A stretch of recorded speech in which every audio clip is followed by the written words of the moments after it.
Welcome back to Les Schwab Tire Center's Outdoor GPS, presented by Fisherman's Marine and Outdoor.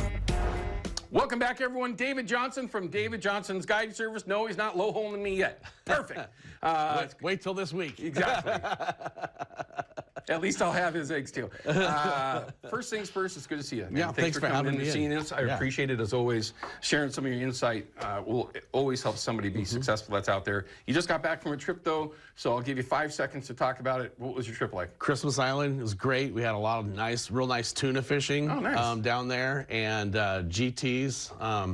Giant trevally. Oh wow! Were you casting for those? Yes, poppers, surface poppers. Dude. And you're popping those things, and all of a sudden, wham. That looks like a ton of fun. Yeah. Okay, but nobody cares about that. Okay, so spring Chinook. So I know you were out yesterday. I was out yesterday. I mentioned it earlier. Yeah. It seemed like there was really good reports in the Oregon City area, that egg bite in particular, and it kind of tapered off. Yesterday was a flat dead day. Yeah, I was surprised. It seemed like the water was rising. I mean, like the dead bite made it seem like it was rising. The debris floating down the river seemed like it was rising, but I don't know. According to the graphs, it doesn't look like it was. Isn't that weird? But it was pretty slow fishing. You know, when I took out, I had the only fish that my fish checker had seen. No kidding. Yeah. There was a lot of really good, including Dave. I hate to say that. No, I'm serious. really good egg fishermen out there yesterday that were zeroed, right? I mean, it was just a very... And that's the egg bite. That's the Oregon City frustration. It is what it is. Grant's up there today, hasn't seen anything happen. When you get into those kinds of situations, and I know that yesterday is not necessarily an anomaly, but it was your first day out, right? Yeah. Is there any advice that you could give for just the average guy like myself that goes out trying to get one fish, you know, got 2 rods going? Is there anything that we can do differently, or is it just simply just play it out until something happens? Yeah, play it out and do what you know to do. You know, I mean, no time to experiment. If not many other people are catching fish, you know, they're off the bite or there's no fish around or whatever. Right. I mean, there should have been fish around. It was perfect, you know, color and everything. 54 degrees. Yeah. I mean, that's the temperature you want. We don't want it warmer than that too much. It kind of gets those fish moving through. You just hit something on the head. And he was kind of, you can tell by looking at it, he was kind of skeptical about talking about that. Yeah. But at 54 degrees, and again, that's perfect. I'm oblivious right now to what the current temperatures are, but so 54 degrees. What happens after that? When you're talking about this egg bite right now, and it looks like we might be breaking that number, going higher based on what we're looking at currently. What happens? What changes? You'll still catch them. You'll still catch fish. I mean, you can still catch fish, but you know, so fall Chinook, winter steelhead, their biological trigger is that raising water from the rain. You know, rain comes, they know to go upriver. Spring Chinook are a little bit different. They have the cold water and the high water in the winter and spring. When that temperature starts to climb, that's their biological trigger to head for the tributaries where they're supposed to spend all summer. Right. So when you start getting into the upper 50s, before the upper 50s, they keep stacking up. You'll get fish trickling over. You know, you'll get eager fish trickling over the falls. But once it breaks into that upper 50s, that's their trigger that tells them get upstream. So the fish are moving. Makes so it they're moving, and they're not milling around and not biting so much. Okay. Or they're just going right on through. You know, they're not captive audience. Okay.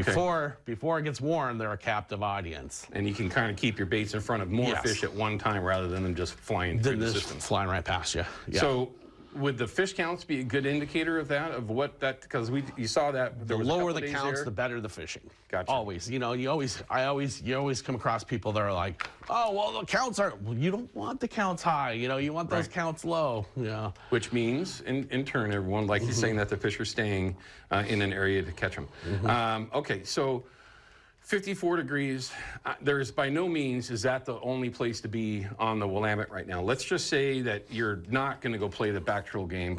Quite honestly, it's a very frustrating fishery for a number of different reasons up in the Oregon City area right now. But for folks that aren't going to play that game, what would you do? What would be your thought of technique and location that you would spend your time? So as you've talked about the water backing up from the Columbia and the water slowing down, so when we have good flow in the Willamette, those fish lay on those shelves. The current kind of pushes them to the side, pushes them to the bottom. They'll lay up on those shelves like Selwood and many of the other shelves up and down the river from there.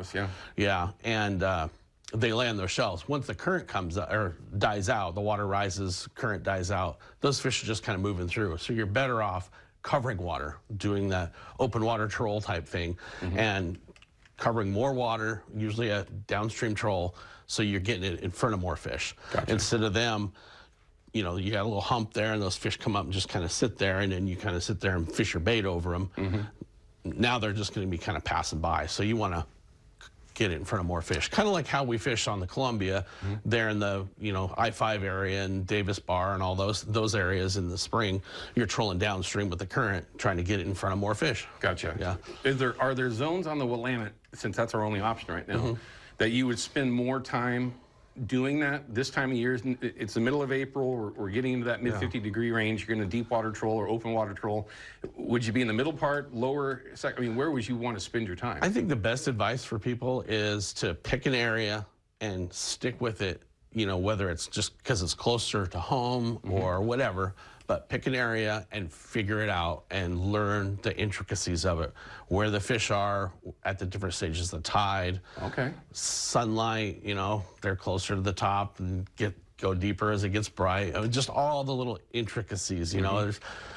There's luck in spring. There's a lot of luck in springer fishing, but there's a lot of tiny details that improve your odds. Improve those odds, yes. You can have good luck or bad luck. Or bad luck, yeah. So. Did you see the photos of my herring getting bit in half? Yeah, I mean, it's just that one chopped right in half. and it was a great bite. I watched him come up and just throttle it. And you're watching it on your screen. I was telling you about how we saw a couple fish when we were sitting on anchor with plugs. And he's like, oh, there's a fish. Bam, we got one. And then he says, there's one going right between us. And so he goes, hey, move your rod over. The guy moves his rod holder out, bam, he got one. Technology's great. Technology's great, but it can also be very, very, very, very frustrating. Yeah, you can sit there and watch them not bite, right? Yes, which will drive you bonkers. But I want to pick up where we left out there. I want to talk about what's going on now, right? It's the 19th. We've got things that are changing on the Willamette. I keep wanting to say the Columbia. Things are changing, so we're going to continue to get some more advice from Dave on what you could do to be more successful, and maybe the better way to do that is to figure out what he's going to do to see what he might think is the best way to go for real. We'll see that when we come back from this break.